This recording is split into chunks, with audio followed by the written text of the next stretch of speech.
বাংলার গ্রাম মানে প্রকৃতির এক অনন্য রূপ, আর সেই রূপের মাঝে লুকিয়ে আছে অসংখ্য অজানা গল্প।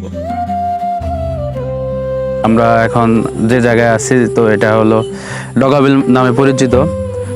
ডগাবিলের মাঝখানে খুব সরু রাস্তা, চিকন রাস্তা। তো এখানে খুবই মনোরম একটি দৃশ্য, দু সাইডে নতুন গাছ লাগানো হয়েছে। তো এটা খুবই ভালো একটি সময় কাটানোর জন্য খুব ভালো একটি জায়গা। তো আপনারা এখানে আসতে পারেন। যখন বর্ষাকাল থাকে তখন দুই সাইডে প্রচুর পানি হয়, মানে এখন যে দৃশ্যটা দেখতেছেন তখন আরো অন্যরকম একটি দৃশ্য উপভোগ করবেন। ডগাবিলের মাঝখান দিয়ে চলে গেছে একটি সরু রাস্তা, দুই পাশে বিস্তীর্ণ বিল, আর সেই রাস্তা যেন প্রকৃতির বুক চিরে এগিয়ে গেছে দূর অজানার দিকে। দূর থেকে দেখলে মনে হয় সবুজ আর সোনালী রঙের এক বিশাল ক্যানভাসের মাঝখানে কেউ নিখুঁতভাবে একটি রেখা এঁকে দিয়েছে। আমার পিছনে দেখতে পাচ্ছেন বিশাল আবাদি জমি।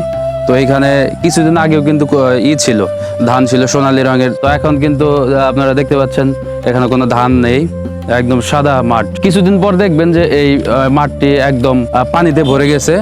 তখনকার সৌন্দর্য কিন্তু অন্যরকম। মাঠের এই ফাঁকা জায়গাগুলো এখন গবাদি পশুর দখলে। গ্রামের মানুষ তাদের গরুগুলো ছেড়ে দিয়েছেন মাঠে। চাচার নামটা যেন কি? মালিক।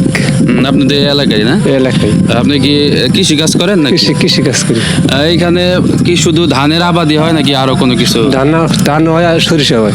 সরিষা হয় না? হ্যাঁ। তা কি পরিমাণ জমি এখানে আছে? আমরা তো পিছনে দেখতেছি প্রচুর বড় একটা মাঠ।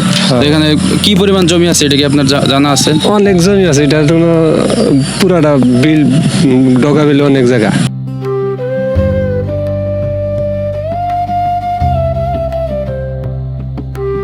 তো মোটামুটি গরু পালন করে মোটামুটি ভালোই লাভবান না? না বাবা, 4টা গরু বাবাই বাবাই ভালোই লাভ। 4টা গরু আপনি পালেন, আস্তে আস্তে কি আরো বানানোর ইচ্ছা আছে? জি। এখন গরু লালন পালন করতে কোনো সমস্যা আপনার? সমস্যা হয় যে চোরের উৎপাত। এখন মানে একটু ভয় ভীতি। এখানে তো মানে খোলামেলা পরিবেশ, হ্যাঁ, হ্যাঁ। ওইরকম বসত বাড়ি কম। তো এখন এই জন্য আর কি আপনার চোরের একটু উৎপাত। গ্রাম বাংলার এই দৃশ্য খুবই পরিচিত, কিন্তু এর মধ্যেই লুকিয়ে আছে এক ধরনের সৌন্দর্য। কোনো কৃত্রিমতা নেই, নেই কোনো ব্যস্ততা, শুধু প্রকৃতি আর জীবনের সহজ গল্প। চাচা কি মাছ মারলেন নাকি? মাছ মারলাম। মাছ কি ওঠে? উঠে দিয়ে এটা কি মাছ? আপনি যাবে এগুলা, আজকে মাছ পাওয়া যাবে। আজকে মারেন নাই না? ব্যস্ত শহরের কোলাহল থেকে দূরে এই খোলা মাঠ আর নিরিবিলি পরিবেশ আমাদের মনে করিয়ে দেয় জীবনের সবচেয়ে সুন্দর মুহূর্তগুলো অনেক সময় খুবই সাধারণ দৃশ্যের মতোই লুকিয়ে থাকে। তো এখানে খুবই সুন্দর একটি জায়গা, একদম জনমানব শূন্য। চারিপাশে পাখির কিচিরমিচির শব্দ। জায়গাটি অনেক ভালো লাগলো আমার কাছে। তো আপনারা যদি আসেন, আসতে পারেন।